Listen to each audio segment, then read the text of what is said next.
Assalamualaikum warahmatullahi wabarakatuh. Jumpa kembali dengan Dr. Bambang UMY. Mudah-mudahan semuanya sehat walafiat ya ayah bunda. Hari ini saya akan mencoba menjawab beberapa pertanyaan terkait dengan tumbuh kembang anak.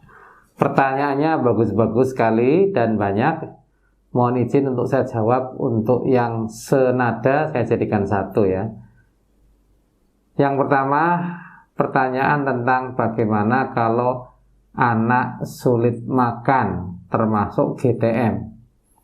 Ya, di sini ada pertanyaan dari saudara Riza Iswanda Yogyakarta. Ini soalnya makannya mau makan ASI dulu, mau minum ASI dulu atau makan dulu. Ya sebenarnya kalau bisa ya makan dengan ASI tidak terlalu berdekatan ya. Jadi sebelum makan tidak minum ASI dulu. Begitupun setelah makan jangan minum ASI dulu ya. Berjarak lah, kira-kira paling tidak 1 jam 2 jam. Bahkan setelah makan atau di antara waktu makan kita sarankan untuk minumnya air putih karena satu biar tidak terlalu kenyang, yang kedua agar anak terkurangi risiko untuk mengalami sembelitnya. Jadi air putihnya boleh diminum. Ini saudara Riza Irwanda Sarjana Gizi dari Yogyakarta. Bagaimana kalau anak tidak suka makan sayur dan juga susah makan? Ini ada pertanyaan dari saudari Anissa Yogyakarta. Lalu ada dari siapa lagi nih? Saudara Sagita ya, Sagita Amanda Putri. Ya, kemudian termasuk yang GTM ya dari saudara Sagita juga ya. Dari saudara atau saudari Ika Fatmawati dari banyak sekali ini, banyak ya. Di antaranya yang lain lagi adalah dari Fatimah ya, saudari Fatimah. Hampir sama ya, kalau makan lama gitu. Jadi seperti itu pertanyaannya kira-kira. Baik, saya coba jawab. Jadi untuk soal susah makan, tentu kita harus mencoba mencari terlebih dahulu apakah anak itu ada sakit apa tidak. Kalau sedang sakit itu hampir otomatis nafsu makannya turun. Kalau sedang sakit tentu harus diperiksakan dulu ke dokter. Ada sakit apa, masalah apa, diobati. Nanti insya Allah setelah sakit biasanya, setelah sakitnya sembuh, biasanya nafsu makannya akan naik lagi.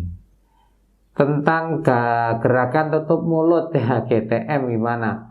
Ya kita boleh kok menawarkan kembali kepada anak sampai beberapa kali, tapi satu jangan terlalu membujuk, yang kedua jangan sampai apalagi ada semacam mengancam, nggak boleh ya. Jadi kita boleh coba lagi, namun kalau sudah coba lagi sampai 15 menit ternyata anak tetap tidak mau makan, sementara istirahat dulu aja deh. Nanti gampang ditawari makan lagi setelah dia istirahat ya. Termasuk di dalam rangka menawarkan agar dia mau, kita bisa mencoba mengganti memvariasikan wadah makanannya ya. Jadi pakai piring biasa kok nggak mau, coba deh pakai mangkok atau coba pakai semacam piring atau nampan yang bentuknya apa daun atau yang piring gambarnya kartun ya, atau pahlawan-pahlawan yang disukai oleh anak itu bagian dari upaya kita untuk membantu menarik perhatian si anak ya. Nanti kalau sudah dimakan baru kelihatan gambarnya, anak-anak mudah-mudahan mau makan. Itu diantara trik yang bisa kita lakukan. Catatannya tadi adalah tidak boleh terlalu membujuk dan juga tidak boleh ada ancaman. Pokoknya agar anak enjoy, nyaman dalam menikmati makanannya. Bagaimana kalau menelan menelannya lama. Ini saya nggak paham maksudnya. Mungkin maksudnya bukan menelannya. Kalau sudah masuk ditelan ya otomatis akan cepat. Tapi mungkin masalahnya di mood ya, di kulum apa namanya. Istilah Jawanya di mood ya. Dipertahankan di mulut berlama-lama gitu. Nah, itu memang tidak bagus ya. Kalau lama-lama juga rasanya akan menjadi hambar. Lalu bisa juga kalau kelamaan ya merusak gigi juga. Nah, oleh karena itu memang harus diusahakan agar makan dengan dikunyah secukupnya, lalu ditelan gitu. Nah, kalau dimut saja tidak dikunyah ya memang tidak bagus ya. Nah, sambil dicoba dirangsang ya, dijak omong, ayo dimakan, dikunyah biar sehat gitu. Jadi diberi rangsangan-rangsangan motivasi ya. Apa dampak terhadap anak ketika menyuapinya lebih dari 30 menit? Ini pertanyaan dari Cilacap nih, Saudari Putri Dwi Mulyani ya. Pertanyaan menarik. Memang saya menyarankan bahwa makan itu maksimal 30 menit. Ya, makan itu maksimal 30 menit. Kenapa? Ya, satu, memang itulah aturan yang disarankan oleh dokter anak sedunia, tidak hanya Indonesia ya. Yang kedua, ya kalau lama-lama kan makanannya menjadi kurang enak juga, menjadi hambar, sehingga akan semakin tidak menarik lagi untuk anak cita rasanya. Yang ketiga, ada risiko juga menjadi terkontaminasi ya kalau kelamaan ya. Yang keempat, yang terakhir saya kira ini adalah kalau tidak dibiasakan cepat, nanti dia menjadi terbiasa kalau makan lama-lama, berlama-lama. Nah, padahal rumus makan anak-anak adalah seharusnya dia itu makan yang terjadwal ya, dan waktunya maksimal 30 menit. Nah, berarti kalau mundur-mundur begitu nanti jadwalnya menjadi semakin sulit diatur. Nah, ini tidak baik untuk anak. Jadi kita biasakan anak makan secara teratur dan terjadwal ya. Kalau sudah setahun misalnya harus 3 kali makan dan 2 kali makanan selingan. Pertanyaan dari saudara atau Ibu Ervin Firmawati Sleman, Yogyakarta. Bagaimana trik dalam memberikan makanan agar anak usia 3 tahun makan dengan lahap?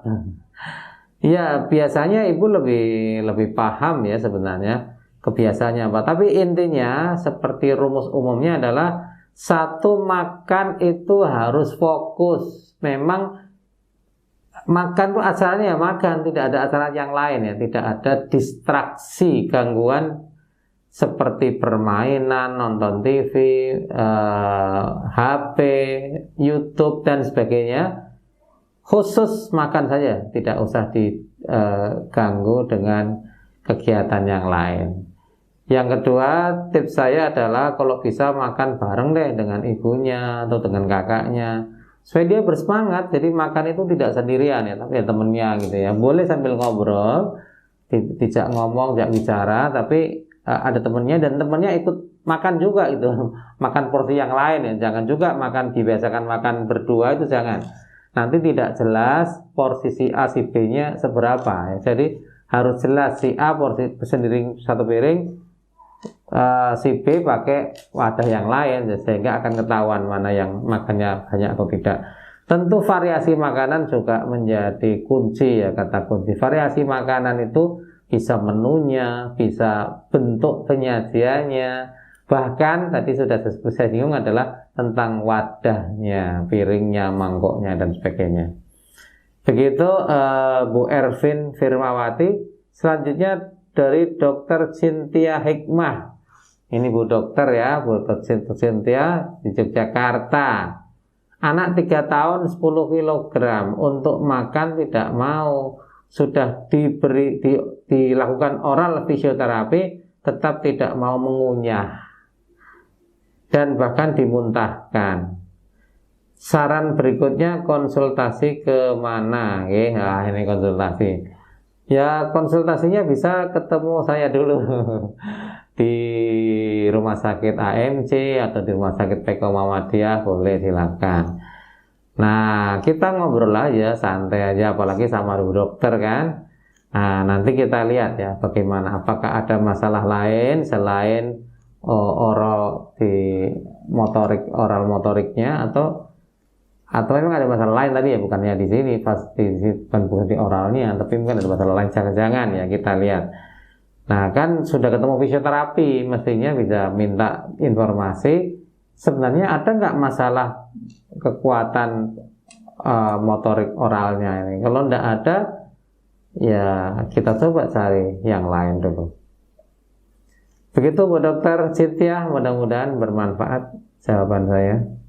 Baik Ayah Bunda, ada satu pertanyaan lagi, menarik pertanyaannya.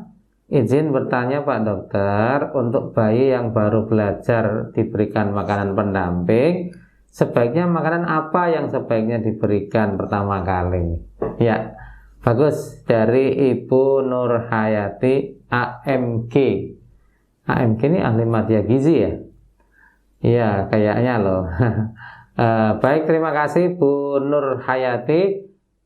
Saya sudah pernah juga sebenarnya membuat video khusus bagaimana memulai MPASI. Namun pertanyaan ini bagus, jadi saya ulang. Saya jawab.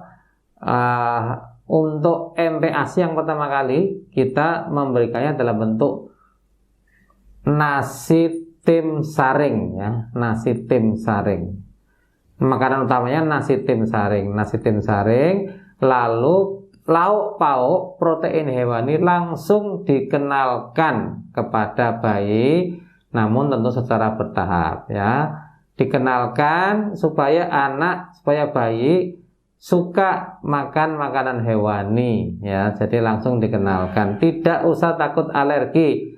Kalau takut alergi baru kita stop ya, karena akan ketahuan dia alerginya yang apa, makanan A, makanan B ya, telur, ikan itu. Kalau sudah ketahuan gitu baru kita stop. Nah, jadi yang dikenalkan pertama adalah nasi tim saring. Apa itu nasi tim saring? Nasi tim saring adalah nasi tim yang disaring. Nah, apa itu nasi tim? Nasi tim adalah bisa dibuat khusus nasi tim ya, bisa juga dari nasi biasa, nasi keluarga, tambahkan air atau kaldu 1:1, lalu dimasak ulang, dipanaskan sampai airnya meresap habis, itu namanya nasi tim. Nah, setelah itu baru disaring dengan saringan kawat yang halus, saring. Nah, nanti hasilnya namanya sudah nasi tim saring. Nasi tim saring ini cocok untuk anak sampai dengan usia 7 bulan. 7 bulan nanti sudah kita nasi tim tapi diulek ya, nasi tim diulek pakai sendok aja, halus. Dia sudah mirip nasi tim saring tapi lebih kasar sedikit teksturnya. Itu namanya nasi tim ulek kasar. Nasi tim ulek halus sampai 7-8 bulan. 8-9 bulan nasi tim ulek kasar, uleknya pelan-pelan aja, teksturnya lebih kasar daripada yang nasi tim ulek halus tadi. 9 bulan sudah bisa nasi tim tanpa diulek lagi, kan jadi urut ya. Jadi jangan di blender. Di blender itu tidak bagus, karena apa? Karena dia tidak ada peningkatan tekstur tadi seperti yang tadi ya. Yang kedua, nanti dia terbiasa makannya campur-campur antara lauk dengan nasi. Jadi tidak bisa membedakan antara nasi dengan lauk. Padahal kan kita akan terbiasa, nantinya harus dibiasakan makan ini yang namanya nasi, ini yang namanya lauk gitu kan. Jadi sejak awal jangan dibiasakan untuk di blender menyajikannya. Okay? Jadi nasi tim saring yang pertama kali diberikan, lauknya juga disaring terpisah ya. Hari-hari pertama cukup 2 sendok makan 2 kali sehari, nanti dinaikkan secara bertahap. Begitu jawaban saya, mudah-mudahan dapat dipahami. Tentu kalau ada pertanyaan silakan komentar, tulis di kolom komentar ya. Sampai jumpa di lain kesempatan. Sekiranya konten-konten video ini bermanfaat untuk ayah bunda sekalian, jangan lupa silakan yang belum ya subscribe, like, sharing juga terima kasih. Dan kalau yang sudah memberikan subscribe, like, dan sharingnya, saya juga mengucapkan terima kasih dan silakan bisa menikmati video-video dari channel saya Dr. Bambang UMY. Assalamualaikum warahmatullahi wabarakatuh.